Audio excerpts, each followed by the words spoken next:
Hey guys, so in this video I'm going to be talking a little bit about self-care and what are some things that I personally do to help me with self-care and looking after myself and all of that. For me, self-care is very much a necessity. It's not something that I do every now and then. It's something that I make sure I do daily and kind of make it a priority in my life. So here are a few things that I do for that. One thing that really helps me with self-care is having a routine. Having a routine really helps me to not feel anxious and to not feel overwhelmed that I'm not sure what's going on. I like knowing that when I wake up I have certain things to do. So I know that when I wake up, the first thing I need to do is I need to go and shower, wash my face and make my bed and get a nice cup of tea, watch some videos and have breakfast. And I make sure that I do that every morning so that I wake up just feeling more motivated and energized and that I know what's going on, and just to start off the day bright and feeling productive from the moment that I wake up. So I really recommend it's something that you guys try as well. But with this routine, don't feel like you have to stick to it. Be very relaxed, because this can just cause more stress or more anxiety. If you don't follow your routine to the T, that doesn't matter. Just be patient, be kind to yourself, do what you feel like doing, but having a sort of routine might help you with anxiety or feelings of just not knowing how to start the day, where to start the day. So yeah, having a routine really helps. Second thing that I want to talk about is sleep. Sleep is so important. At the moment I get between 2 to 5 hours of sleep a night, but then at the same time I can also sleep the whole day and the whole night. But when I'm not sleeping enough during the day, I tend to not listen to my body signals, and if I'm tired I won't sleep because my mind is telling me that I'm just wasting the day away, and that I'm only allowed to sleep at night because that's the specific night time. But it is so important that if you do feel absolutely exhausted and tired and you just want to sleep, that you let your body do that, that you take a nap. And even if you don't sleep, just relaxing and calming your body, winding your body down, just getting out of that cycle of depriving yourself from sleep when you could just sleep, and then you might actually find that you sleep better in the evening.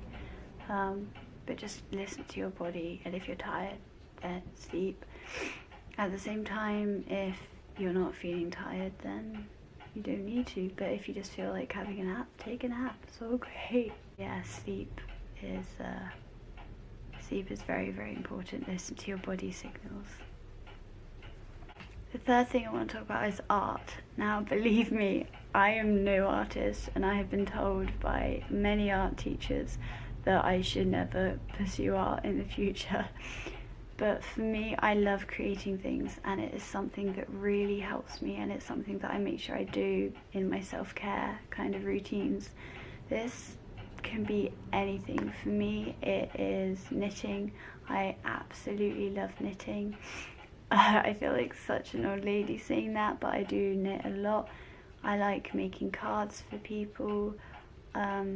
I like making little inspiration cards so that if I'm struggling I can just pick those up and read them.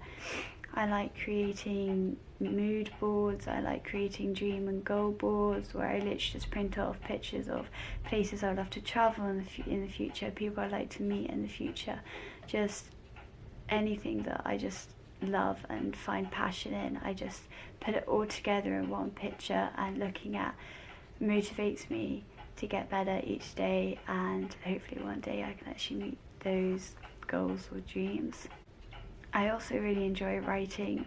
I do find it difficult though. I do get a lot of, I guess you could say, writer's block, but I'm no writer, where I literally have no idea what to write, but I have so much in my mind and I just can't put it down on paper. but I think writing down how you're feeling at a certain time is so helpful to reflect on in the future, and it's actually really interesting to see how you're feeling. So for me, I write a lot of poetry, and all of my poetry is about how I'm feeling at that time and what's going on in my mind. And yeah, it's just fascinating to read like in the future, and looking back at some of the poems I used to write when I was like 13, 14 is just, it's quite funny, but it's also really interesting to see how my mind has developed. Also, just doodling can be really fun. Doodle whatever you like. You can just draw anything, write anything. Just, I find that art just helps my mind express itself, and I can expand my brain and let it do amazing, wonderful, magical things. And I just love expressing myself through artwork, even though, trust me, I'm so bad at art. My art is horrible, but at the time it really does help, and it is a good way to pass the time as well. I made all my Christmas cards this year, and I love watching people's faces when they open it and see that it is like a handmade card and that I've put time and effort into it, and they appreciate it. It just makes me feel a bit better about myself, and it does boost my confidence, so I definitely recommend that. Hygiene.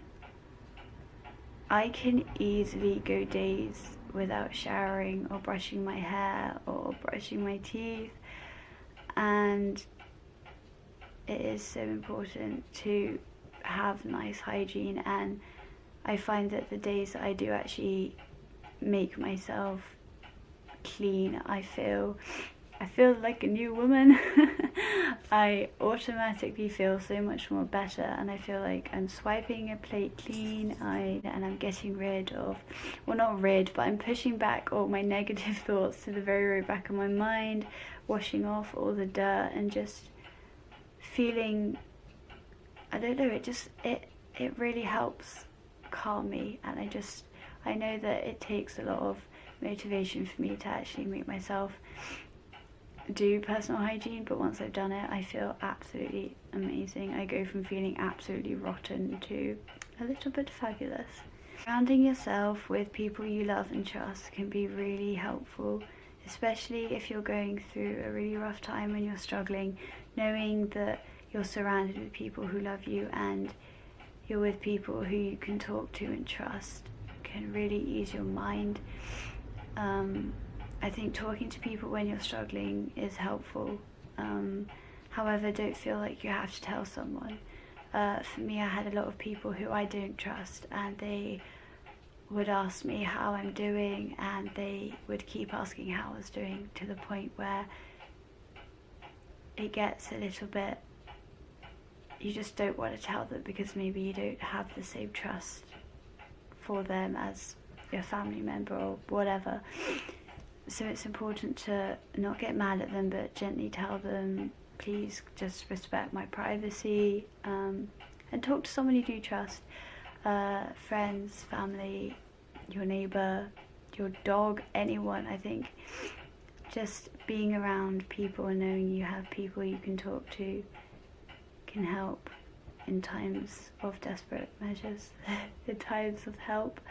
And adding on to that, not bottling up how you're feeling, not feeling like you have to put on this act that everything is fine, and then suddenly the bottle tips over and smashes and you have a complete breakdown and everything comes out at once.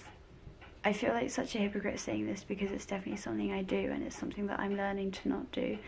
And at the moment I'm trying to, if I'm struggling, instead of bottling it up and saving it for my major breakdown later on, I will tell someone I trust straight away. And because I have no social life, I tend to spend all of my time with my family. So if I feel like I'm struggling, I know that I have my loved family who love me and they care about me, and I can easily just go to my dad or go to my mum and say, look, this is what's going on, this is how I'm feeling, I need help, or I don't need help, but can you just be there for me and know that this is what's going on.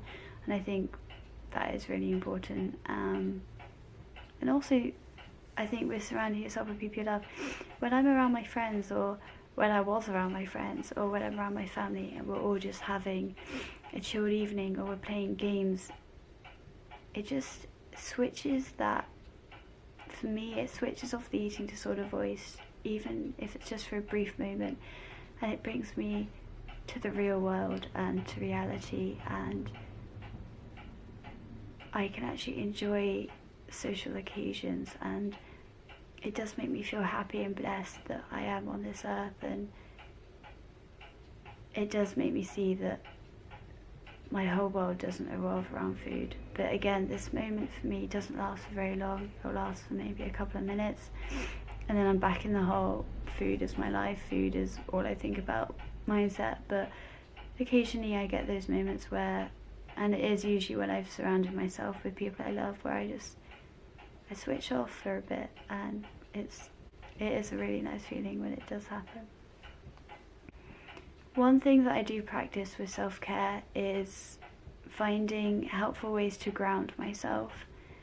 For me, I tend to find that I need grounding when I'm having some sort of panic or anxiety attack, and I feel very unsafe, I feel very vulnerable, and I literally feel like I'm just going to fall straight through the earth, and I feel like I'm at risk and I'm at danger of just anything.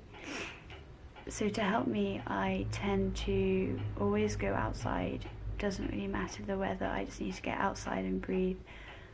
I tend to just sit down and close my eyes, or I will find 5 different things that I can see, 5 different things I can hear, 5 different things I can smell and touch, and just doing that slowly and just calming my brain down and bringing this crazy mindset that I was in, and just calming it down and bringing myself back into the present moment, seeing the earth around me and knowing that I'm safe, I'm on the ground, nothing can hurt me, I'm at peace, I'm at one.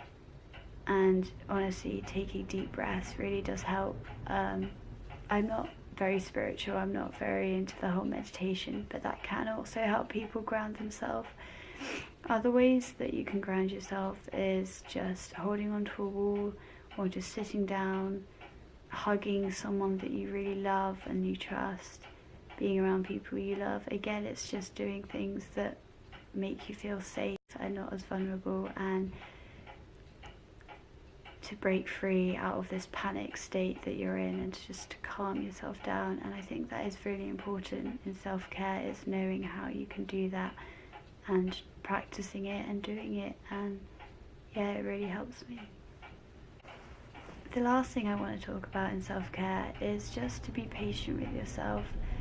Not every day is going to be amazing. There are lots of ups, but there are also lots of downs, and don't beat yourself up if you find yourself in a really rough patch. And even if this rough patch only lasts a few minutes, or if it lasts a few months or whatever, don't beat yourself up about it, because for every bad day there's going to be a million good days ahead. And it is so important to just not take everything really, really seriously, and especially if you're in recovery from mental illness or whatever, it's just be kind to yourself. And I know that it's so much easier to say it than actually do it and practice it,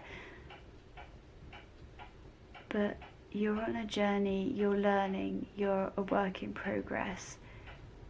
The in progress bit is so important, because progress doesn't just happen magically, perfectly all the time.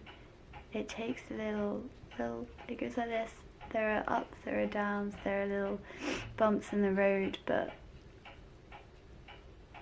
I think the finished result is going to be incredible. So please just be patient, be calm to yourself.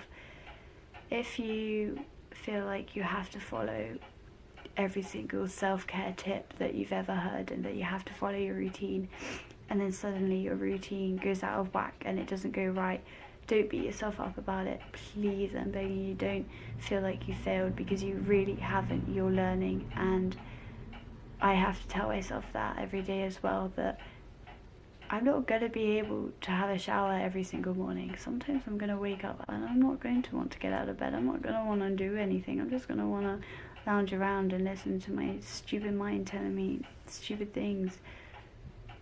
And that's okay. That's part of mental health issues. It's part of life, and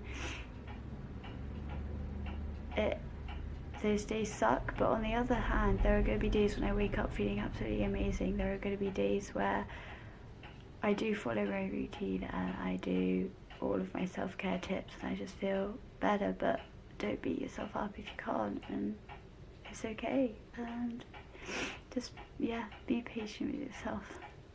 So thank you for watching. Again, I'm very sorry if it's a bit all over the place. I'm still very new to this making videos and what people would like to hear. I feel like my ideas are really silly, but I know that that's just my mind telling me that, and that, whatever. But I hope you enjoyed it, and I will see you guys in my next video. I hope everyone has a really nice Christmas. Christmas is coming up, I'm so excited.